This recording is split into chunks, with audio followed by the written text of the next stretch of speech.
Marcus Rediker is a writer and historian and distinguished professor of Atlantic history at the University of Pittsburgh. His histories from below, including The Slave Ship, A Human History, have won numerous awards, including the George Washington Book Prize, and have been translated into 18 languages worldwide. He is the author of The Fearless Benjamin Lay, the Quaker dwarf who became the first revolutionary abolitionist. Let's welcome Marcus Rediker.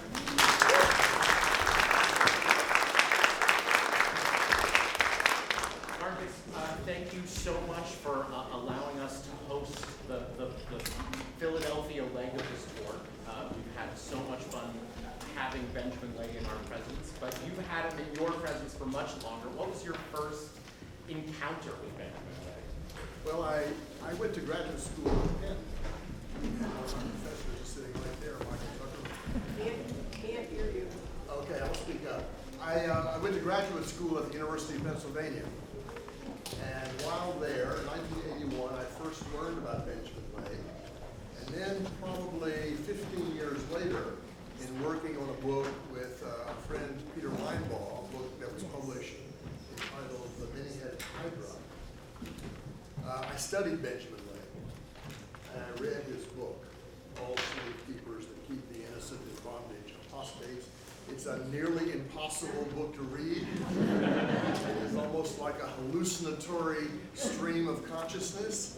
Lots of historians pretend they've read it, but they really haven't. But I was so fascinated by him and by his, shall we say, theatrical techniques of protest, that I decided rather than make him a minor character in that book that I was working on at that time, that he deserved his own book. So around 2013, 2014, I came back to Benjamin Lay. I deepened the research. I studied all the Quaker archives in the UK and the US. Thank goodness Quakers are really good record keepers.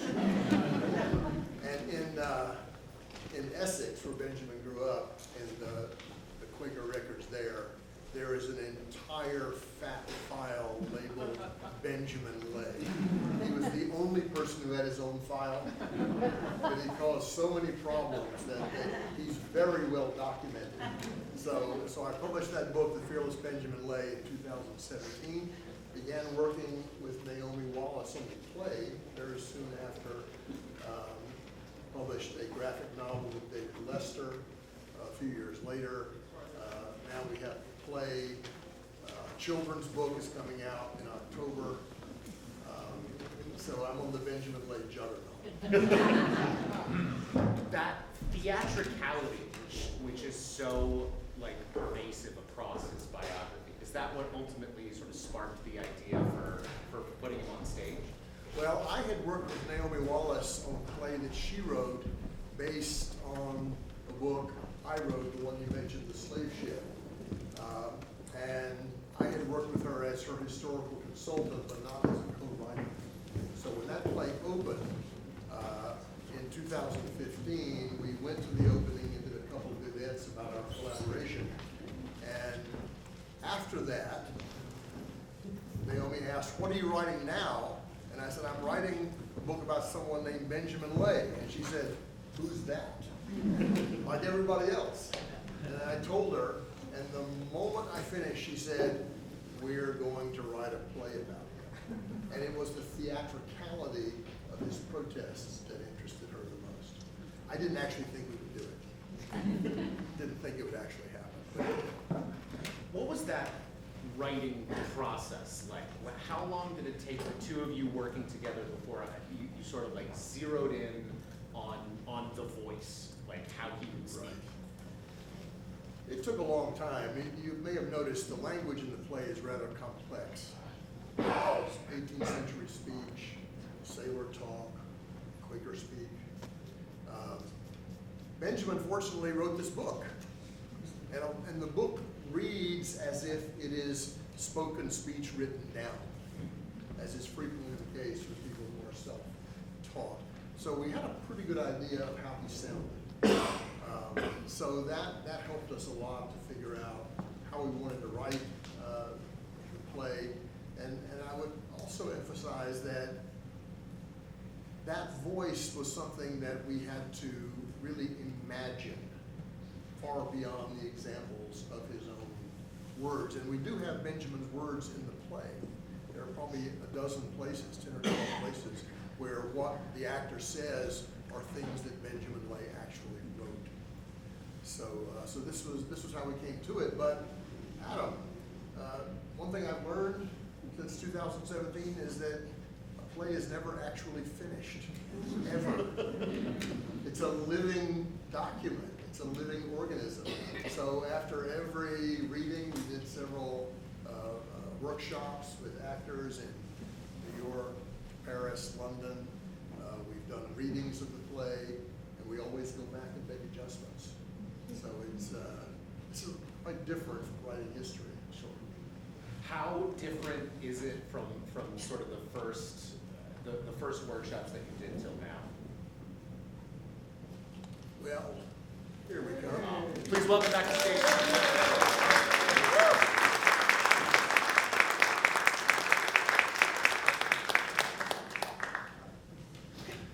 Mark, thank you for joining us as well. Sure. I would actually love to throw you a question, which is about, similarly about the theatricality of the character, but specifically Ben's bag of tricks that he kind of brings on stage with him. Can you talk a little bit about, was that always part of the script, or did it sort of develop through your rehearsal process? No, Marcus and Naomi always had that embedded in the script, the dialogue between the two characters, and these ideas that he was going to describe his sailing days, and then Ron Daniels, our director, who is a wildly accomplished, seasoned veteran of directing and understanding language and drama. I think what one of the things he brought to this production so much is making sure that we weren't making a lecture and that we weren't doing just a historical piece. This is theater, and we're doing a play and we're doing theater, and we want to create visuals and entertainment. We're here to ultimately make you think, but also to entertain you along the way.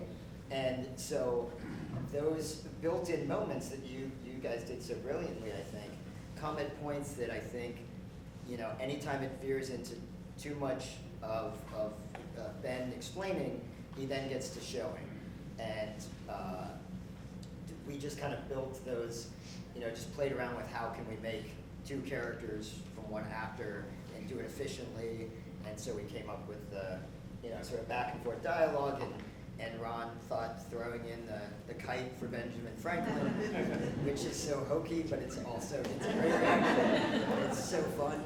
And the sailing, we had Bill Irwin, who is a legendary legendary actor, but certainly physicality is his forte, and he's an accomplished clown. And he and I worked together for a little bit to work out some of the movement in the ship and climbing up and down the ladder. And so it's certainly a team effort, but we definitely wanted to make sure that we gave as much theatricality to what is, if you want to just know history, read Marcus's amazing book. We want to show you life and adventure and excitement and drama. Returning to the script for just a moment, you mentioned the script is sort of never truly finished. So how did it shift once Ron and Mark got involved in the process? Well, actually, this is, as Mark says, a team effort. And so we are constantly talking about different parts of the script, something we think may not work. We've had a couple of things drop out. We've added some new things along the way. One of the things that we have wanted to do and have, I think, done is have a greater presence of Sarah. This has changed over time. So I think, it is really a team effort. The creativity of it is collective. Do either of you have a favorite part that got cut? I mean, it's, I'm going to get in trouble for saying this. Everything that got cut, I didn't like very much.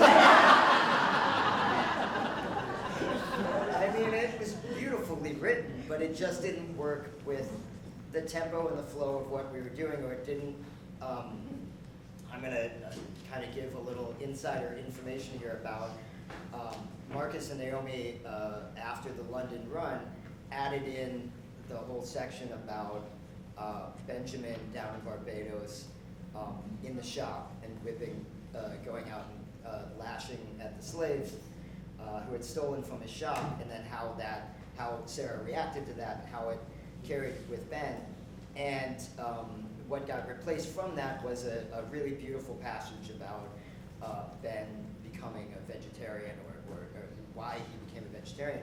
And that had a lot of emotional weight, but like, it didn't compare to this experience he had in Barbados. That's really what we needed to give him his pain and his darkness that he carried with him that got him to where he is today. So I commend them for taking out what was a beautiful, lovely piece and realizing that they could take it even higher and stronger and better.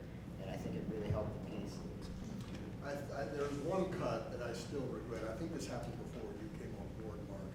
But Naomi and I had written a song that Maggots used to sing to Benjamin in his grave. Sing it, Mark. You don't want me to sing it. But we did. Maggots, like insects.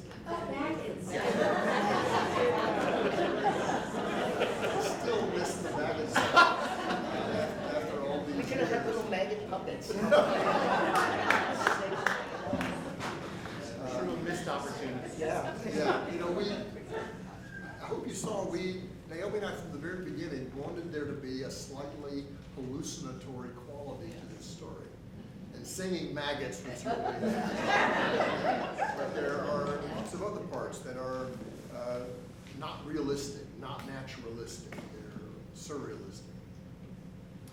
My last question, so you guys started in London, then Pittsburgh, New York City, and finally in Philadelphia. I've had the pleasure of seeing it in New York, and now here several times. But I loved it every time. But what is your experience of those different audiences? Philadelphia's the best. I can say from my experience, in New York they were much shyer than this. The people in Philadelphia have been wild so far. I like it. Yeah. No, I mean, we hoped this would be the case, and so far we've had, last night was opening, but we had a couple previews.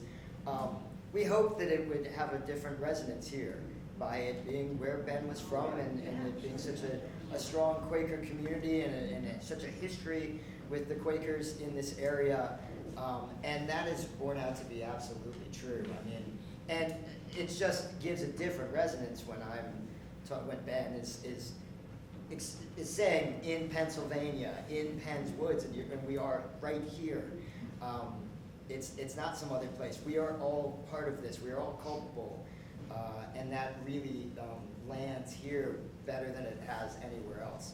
So I'm thrilled that we're here. I'm thrilled at the audiences we're getting, and I've enjoyed every venue along the way. But yeah, this has been great. Something special, and as an acknowledgement of the local connections, I would like to recognize Avis Wanda McClinton. Could you raise your hand, Avis?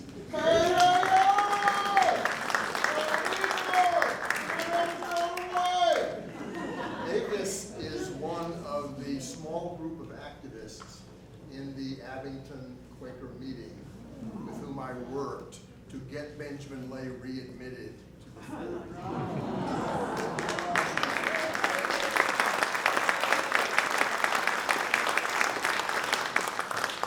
Did happen in 2018. The Abington Monthly Meeting declared themselves in unity with Benjamin Lay, called him a friend of the truth, that he was right and the people who disowned him were wrong. And then immediately afterwards, meetings that had disowned Benjamin in London and Colchester, as well as the Philadelphia yearly meeting, also re-embraced him. And I must say the Philadelphia, yeah.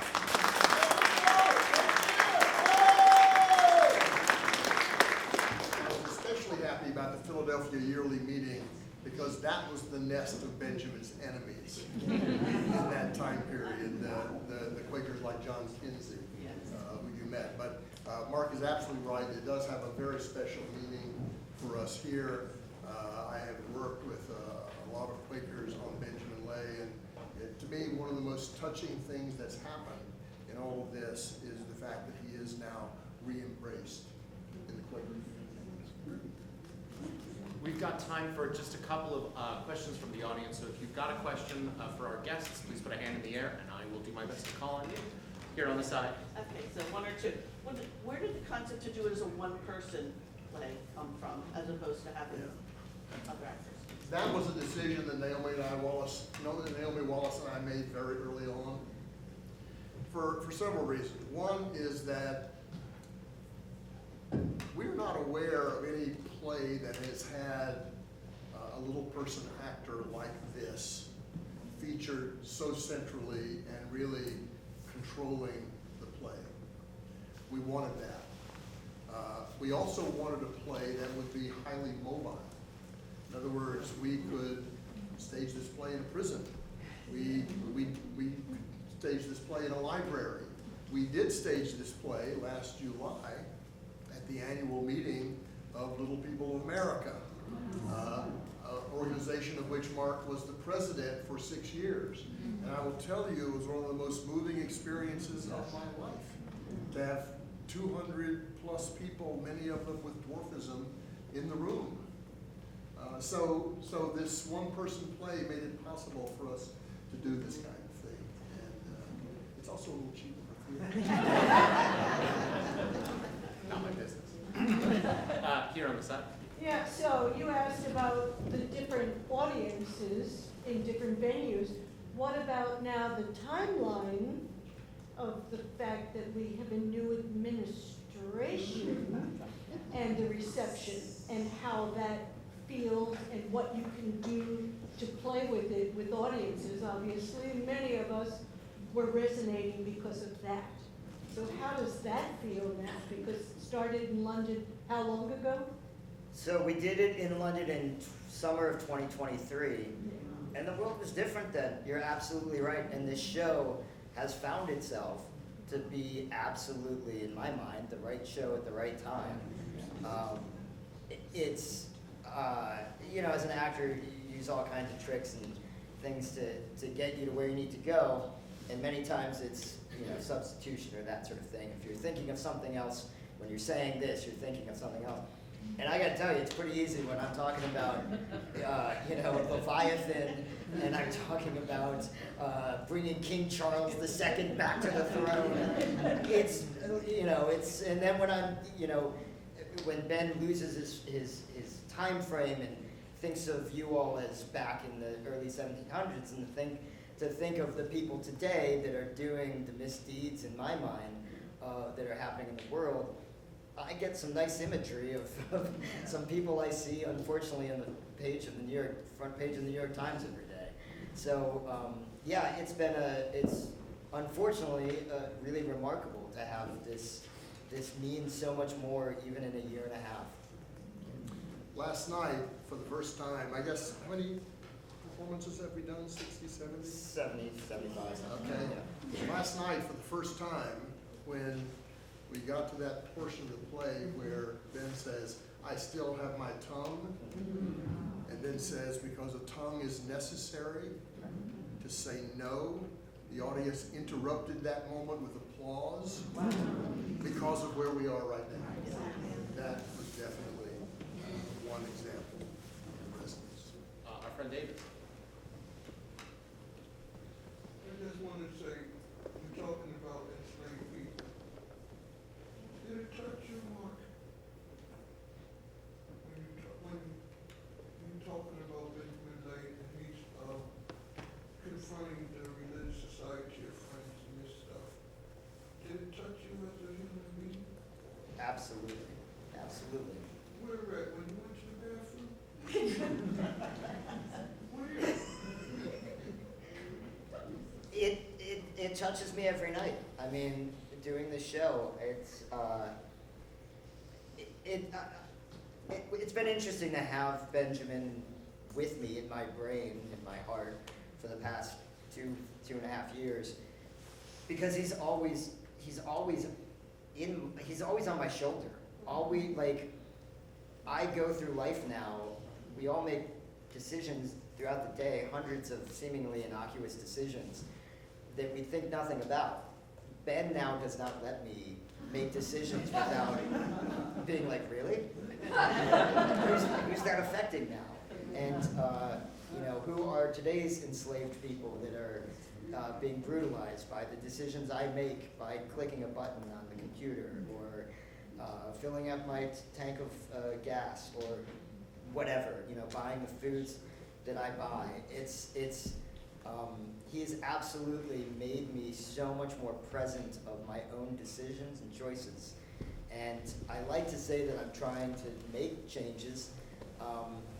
It's hard though in this society, and I'm just so thrilled that I've been able to have him in my life, because it's given me so much more meaning.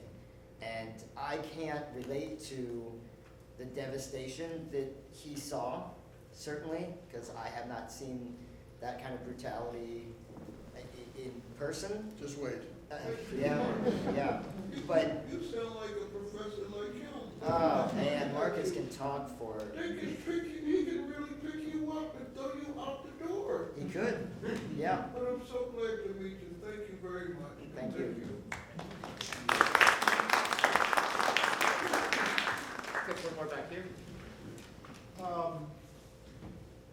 This question is for Marcus. For the benefit of those in the audience who are not Quakers, can you provide some context for why it's significant that Marcus Rediker was a Quaker as opposed to a Lutheran, a Catholic, or a Baptist? I mean, is there some special context? Benjamin, sorry, I misspoke. For why Benjamin Lay was speaking to a Quaker community. Yes, thank you. In the book, The Fearless Benjamin Lay, I do argue that the history of radicalism among the Quakers is very important to Benjamin. Many Quakers today do not know how radical the Quakers were back in the 1650s when the group first formed. They were radical and they were wild, and they performed this kind of theatrical protest frequently. But George Fox put an end to all that.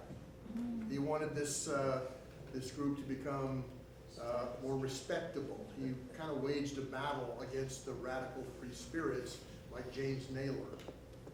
So I do think that history really influenced Benjamin Lay's ability to make a kind of breakthrough, to say, because look, to the extent that there was debate about slavery in the 17th and early 18th century, it was usually like what Fox himself said later on. He went to Barbados and he said to the enslavers there, treat your slaves better. Benjamin Lay said, emancipate your slaves right now. That's the answer. That's what you need to do. So in our play, we presented really an argument about how Benjamin Lay made that breakthrough. Partly it was radical Quakerism, partly it was working as a sailor, and most crucially, it was what he experienced in Barbados. Those things together allowed him to see that slavery needed to be abolished immediately, and there were very few people who felt that way. But I would add, as I hope everyone knows, that the first abolitionists are always the enslaved people themselves. This is absolutely crucial. They are fighting this battle. Benjamin joins their battle. Their battle had been going on in Barbados for almost 100 years before he got there. So it's very important to understand that. But he did, part of this campaign that he waged was because he loved Quakerism so much. And he thought that his fellow Quakers were all violating the fundamental principles of their faith. Do you believe in the Golden Rule? do unto others as you would have them do unto you. So Benjamin would ask, anybody here want to be a slave? If you don't, then you need to set everybody free, right? So he was fighting for enslaved people, but he was also fighting for the soul of Quakerism, you might say. And I think that's very significant. Folks, let's take a moment and thank Mark and Marcus.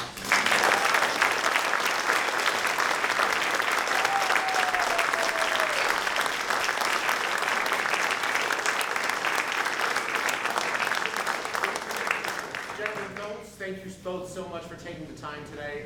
In the spirit of Ben Lay's activism, you may have heard already that this administration is planning to cut all funding to the National Endowment for the Arts and the National Endowment for the Humanities. No! What you may not be aware of is that Quintessence is funded by at least one of those entities, and so if you would like to take something home to do yourselves today, please call your representatives and ask them to restore funding to the NEH and the NEA on your way home today. Thank you very much.